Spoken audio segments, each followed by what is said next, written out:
একদিকে হেমন্তে দেখা মিলছে মাঠ জুড়ে পাকা ধানের সোনালী আভা, অন্যদিকে নীল আকাশে সাদা বরফে ঢাকা পাহাড় চূড়া। দূর থেকে মনে হয় যেন তুলার মতো ভেসে আছে। মনোমুগ্ধকর এ দৃশ্য উপভোগের পাশাপাশি অনেকে মুঠোফোনে ধারণ করছেন।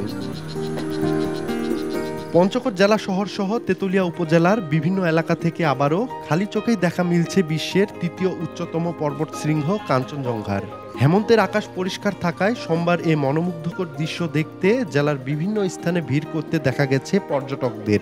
ভোরের আকাশে কখনো কালচে, কখনো শুভ্র বরফের রূপ নিলেও দুপুরে সোনালী বর্ণের, বিকেলে লাল ও বেগুনি রঙের আকার ধারণ করে। হিমালয় এই পাহাড়টা আসলে একটু অন্যরকম, সুন্দরভাবে যে প্রকৃতি আজকে দেখা দিল, বিশেষ করে আমরা এখান থেকে একেবারে ক্লিয়ার দেখতে পারছি।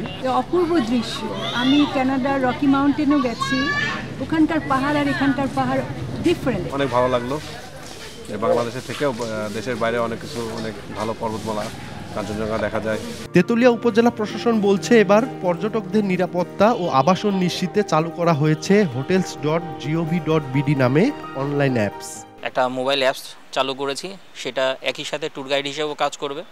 আর মোবাইল অ্যাপসের মাধ্যমে বাড়িতে বসেই চাইলে যে কেউ এখানে হোটেলগুলো বুকিং করতে পারবে। প্রতি বছর অক্টোবরের শুরুর দিক থেকে জানুয়ারি পর্যন্ত বিভিন্ন সময় মেঘমুক্ত আকাশে কাঞ্চনজঙ্ঘার মোহনীয় সৌন্দর্য উপভোগ করা গেলেও এবার অক্টোবরে তা দেখা মেলেনি। সোহাগ হায়দার, সময় সংবাদ, পঞ্চগড়।